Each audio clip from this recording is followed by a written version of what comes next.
you, you see sketches of things that I once drew. And with these, I drew what came to me, what I felt like drawing at the time. But even when I was feeling creative and wanted to draw something, what I drew was informed by what I knew. There was something else here besides the art, but it all came together in this. Chicken, beans, grains, various vegetables, all cooked in honey, all blended together, all seasoned with a coffee garlic rub. Served over egg noodles alongside garlic bread with iced mint tea. A lot of flavors, a lot of textures were going on here during this meal. It was amazing and there was a lot to it. I'd argue that it was art in addition to cooking. I'd argue that it was also something else. Something Hello. Amazing. Welcome back to Math Time with Professor Prime, and as always, I am your host, Professor Prime.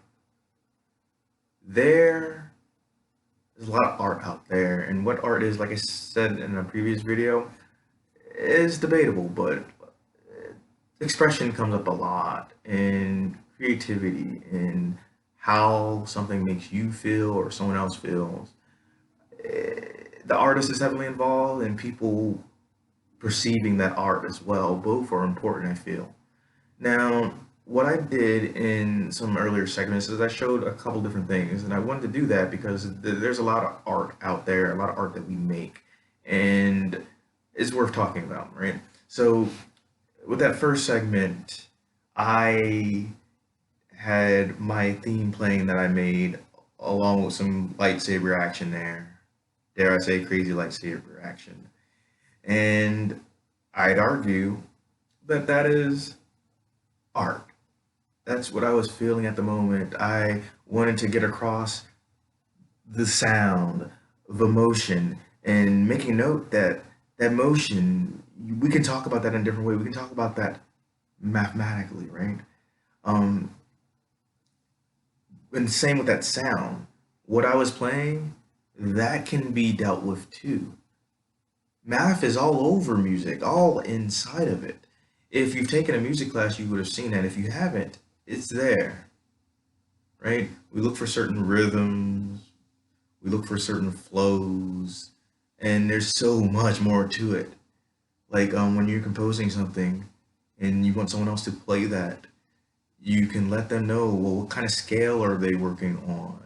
What kind of notes are you playing? How long should you be holding those notes? All of that involves math, and it goes deeper than that. And with me, I was playing the guitar with the music that I was using. That was my theme.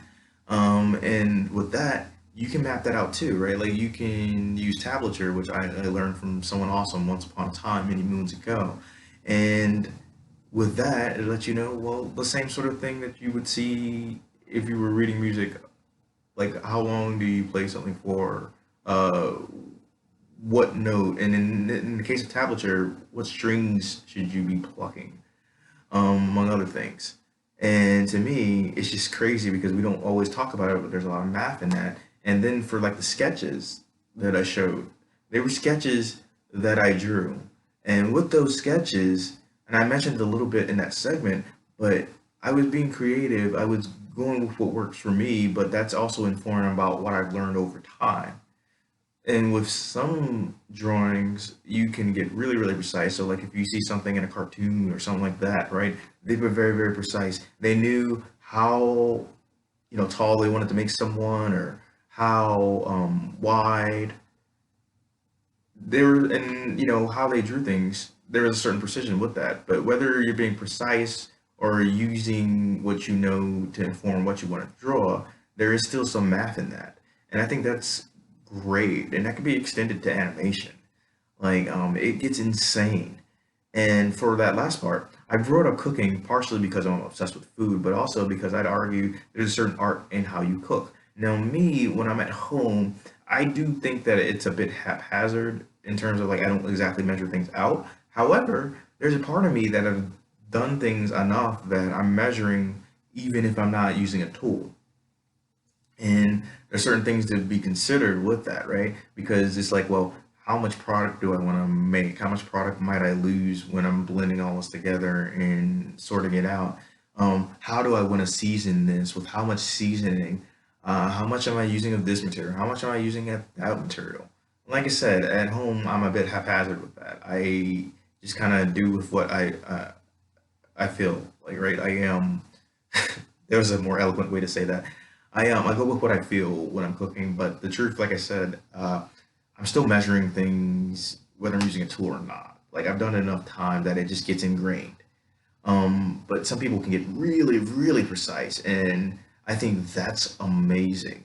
So whether it's something that we're doing musically, whether it's something that we're cooking or drawing or painting or animating, whether we're dancing or some other type of art, there is math in that.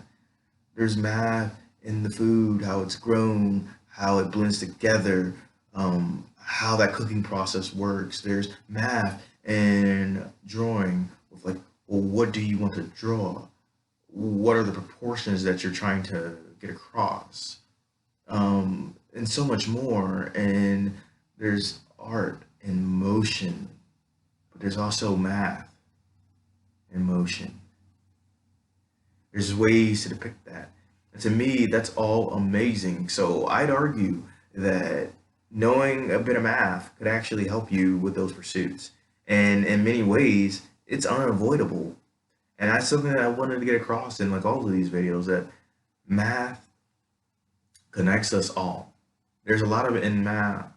I mean, sorry, there's a lot of art in math, but a lot of math and art. And to me, it comes together in a beautiful way. And one of the things that I mentioned in another video was like fractal art. So I think that's pretty cool because there's a lot of math in that, but people have actually used that math and used those unique shapes and patterns to create some interesting art. And if I remember, I'll put that in the description, like a link to that or something, because I think that's amazing. It's those worlds coming together in a more direct way. So I hope though that someone got something out of this, that maybe they're starting to think about things differently. And yeah, so that's pretty much it for me in this video. Professor Prime out.